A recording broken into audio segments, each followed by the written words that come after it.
Salut, j'espère que tu vas bien. Alors aujourd'hui, je vais te parler du jour où j'ai fait mon premier prototype. Parce qu'en fait, c'est une étape qui est importante quand tu crées ta marque, quand tu crées tes produits. À un moment donné, il faut passer le cap, il faut passer à du concret. Et donc, tu fais ton premier proto, ton premier échantillonnage. Donc, normalement, à cette étape-là, tu as déjà trouvé un fournisseur. Moi, c'était mon cas. Donc, j'avais trouvé un atelier. Alors, moi, je peux fabriquer mes sacs en Afrique. Si tu ne me connais pas, je suis Nati, je suis la créatrice de la marque Inaden. Et du coup, en 2013, j'ai créé une marque de sac à main et je fais fabriquer en Éthiopie. Et la marque, elle est revendue en France et à l'international dans des multimarques et aussi sur notre site de vente en ligne.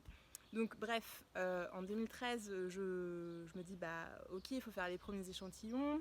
Je trouve un atelier en Éthiopie, donc moi je travaille à distance, tu vois. En tout cas pour les premiers échantillons, j'étais pas forcément sur place. Après, je vais régulièrement dans les ateliers depuis pour les productions. Mais du coup, je vais te parler du jour où j'étais très contente et très excitée parce que j'avais envoyé mon premier croquis. Tu vois, j'avais fait une fiche technique. Alors moi, je suis pas styliste, hein, c'est ce que j'explique dans certaines vidéos, donc j'ai pas de compétences techniques. Mais j'avais fait des croquis, j'avais mes dimensions. Enfin voilà, j'avais fait des choses qui me paraissaient, on va dire, correctes pour pouvoir travailler. Et j'ai envoyé ça voilà, j'étais très contente de moi. Et pourquoi je te parle de ça? Parce que tu risques d'être confrontée à ça aussi, et ça arrive, et même après, dans la suite, j'en ai eu d'autres, tu vois. En fait, j'ai fait partir ma demande de croquis. L'atelier fait le développement, puis il me l'envoie. Tu vois, il m'envoie le premier proto, ils me disent ouais, tout va bien. Alors moi, j'explique en plus, tu vois, j'avais expliqué, j'avais annoté, enfin tu vois, c'était pour faire un sac. Donc voilà, j'avais essayé vraiment d'être le plus clair possible. Et pour moi, c'était clair. Et quand j'ai présenté la fiche et que j'ai demandé à l'atelier si ça paraissait difficile ou pas, bah non, tout va bien et tout. Et donc voilà, un jour je reçois un mail qui me dit ouais Nati, c'est bon, ça part aujourd'hui. Donc tu vas recevoir ton premier proto. Et puis là, d'un coup, DHL arrive. J'étais toute excitée, j'étais toute contente. Et puis là, j'ai ouvert le paquet et en fait, il n'y avait rien qui allait, quoi, tu vois. Donc quand je dis qu'il n'y avait rien qui allait, il y avait juste rien qui allait. J'avais des coutures extérieures au lieu d'être à l'intérieur. J'avais une poche qui était placée derrière au lieu d'être placée devant. Enfin, il y avait juste rien qui allait. Et là, je me suis dit, je vais jamais y arriver, en fait. Je me suis dit, ça marchera jamais. J'arriverai jamais à produire là-bas.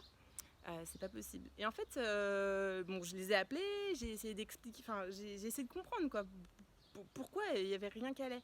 Et en fait, j'ai compris à ce moment-là que ce qui était clair dans ma tête, ce qui était évident pour moi, n'était pas forcément pour des gens qui viennent pas déjà d'une même culture, parce que bon, je travaille forcément avec des pays, voilà, on n'a déjà pas la même langue, tu vois, tout se fait en anglais, et qui sont eux dans la fabrication, alors que moi finalement je suis pas technique.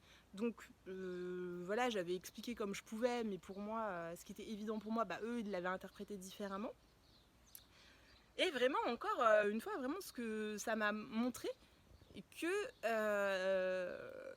deux personnes qui vont voir un même dessin ou qui vont lire une même phrase vont pas forcément l'interpréter différemment. Pourquoi je te dis ça? C'est parce que il est fort probable que toi aussi, quand tu vas travailler avec tes ateliers et que tu vas faire ton premier proto, il est fort probable qu'il y ait des choses qui soient pas forcément bien comprises. Et du coup, tes premiers protos vont pas forcément ressembler à ce que tu veux et vont pas forcément être ce que tu veux. Ça veut pas dire que c'est pas possible, ça veut simplement dire qu'il faut intégrer cette dimension-là et qu'il faut faciliter les choses. Donc moi aujourd'hui j'ai une façon de travailler, enfin tu vois, de ça j'ai appris. Et donc j'ai une façon de travailler qui est différente aujourd'hui. Je pars sur la base de photos, je pars sur la base de dessins, j'hésite pas à faire des vidéos, des photos avec dessus je remets des notes. Enfin voilà, j'ai vraiment, j'essaye d'être la plus pédagogique possible. En plus bon, maintenant les personnes avec qui je travaille me connaissent, elles savent ce que je veux. Mais du coup ça m'a, pour les productions qu'on suivit ou les échantillons qu'on suivit, j'ai appris à travailler comme ça. Et on a aussi utilisé tout ce qui est moyens de communication, tout ce qui est WhatsApp, tout ce qui est visio, tout ce qui est téléphone, et on faisait des points d'étape, chose que je n'avais pas faite. C'est-à-dire que moi j'avais passé mon proto, je leur ai demandé est-ce que tout va bien, forcément l'atelier va te dire bah oui tout va bien, on a bien reçu ta commande, on va se mettre à travailler, qu'on va se mettre au boulot. Mais pour eux, ils ne voyaient pas qu'est-ce qui pouvait être compliqué. Et donc aujourd'hui, quand je développe un produit, alors déjà j'essaye de le faire quand je suis sur place là-bas, c'est ce qu'il y a de plus simple. Et quand c'est pas possible, voilà, je fais des visios, on fait des calls, on prend des photos à chaque step, ça permet de corriger. Et vraiment, la règle elle est là, quoi. Elle est de se dire que c'est la communication qui fait que ça fonctionne. Et finalement, je pense que tu travailles avec un atelier en France, que tu travailles avec un atelier en Éthiopie, que tu travailles avec un atelier au Portugal ou autre, c'est une question de communication. Et il ne faut pas se dire que ce qui est évident pour toi l'est pour les autres. D'autant plus quand il s'agit de ton produit. Parce que toi, tu l'as dans ta tête, tu l'imagines, et c'est pas du tout le cas de celui qui va le fabriquer, tu vois. Lui, il suit tes ordres, ton cahier des charges. Et un autre truc qui est très important, que maintenant je fais aussi aujourd'hui, et je t'encourage à le faire lorsque tu vas commencer à développer tes collections et faire des fiches techniques pour tes produits, c'est qu'il faut que tu fasses des points, donc un cahier des charges, et surtout les points de vigilance. Tu vois, il y a des choses sur lesquelles c'est non négociable. Si tu as des coutures apparentes, il faut que tes coutures apparentes, elles soient nickel, quoi. Tu vois, il faut qu'elles soient droites, il ne faut pas que ça déborde, tu vois, il ne faut pas qu'on ait de la colle partout. Je ne sais pas si par exemple tu utilises un motif, ça c'est quelque chose qui arrive souvent. Moi j'ai pas eu ce cas parce que je travaillais sur de la maroquinerie, donc du cuir, mais je connais des personnes qui travaillent en prêt-à-porter. Il y a des motifs, tu vois, donc le tissu tu le coupes dans un sens, il faut que tu aies des raccords. Tu vois, si le raccord il n'est pas bien fait sur le motif, ça peut flinguer tout ton modèle et ton échantillonnage. Pareil pour les détails de coloris, quoi. Si tu as des coloris qui matchent ensemble avec des biais, par exemple, je pense encore au prêt-à-porter parce que j'ai rencontré une créatrice de prêt-à-porter, tu vois, elle avait des détails sur ses cols. Et en fait, je voyais deux modèles avec le même imprimé, mais c'était pas la même couleur sur ses cols. Et elle me dit ouais, l'atelier, l'atelier n'a pas fait le bon raccord, mais parce que pour eux c'était pas quelque chose, enfin ils l'avaient pas identifié comme quelque chose de clé, et la créatrice n'avait pas insisté en disant ça doit être cette couleur avec tel motif. Et donc si tu travailles avec des petits artisans, si tu travailles avec des petits ateliers, qui n'ont pas l'habitude forcément peut-être de travailler de manière très rigoureuse, je dirais, c'est important d'être toi discipliné là-dessus, et c'est important de les aider en leur donnant un maximum de détails. Donc en fait, pour te résumer la situation, quand j'ai reçu mon premier proto, vraiment, j'avais juste envie de pleurer, parce que bon, il m'a quand même coûté de l'argent, j'ai attendu du temps, et puis moi j'attendais ce proto pour pouvoir le présenter, ce qui n'était pas du tout présentable.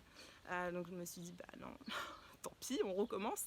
Mais ça m'a servi de leçon, et c'est vrai qu'aujourd'hui, tout se passe très bien, et les conseils que je te donne, c'est vraiment de ne pas te décourager si ton premier proto ne correspond pas exactement à ce que tu veux, c'est de comprendre pourquoi ça s'est passé comme ça. Est-ce que c'est une interprétation qui n'a pas été claire? Est-ce que c'est parce qu'ils n'avaient pas aussi peut-être les matières premières? Ça peut arriver, tu vois, par exemple, si tu veux travailler avec un certain type de bouton, de fermeture, de doublure, ils n'ont peut-être pas trouvé.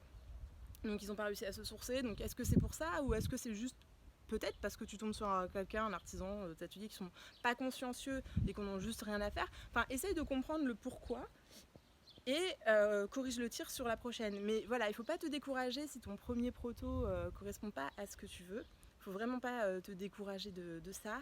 La preuve, tu vois, c'est que voilà, 7 ans plus tard, j'ai fait plusieurs collections par an, ça se passe très très bien.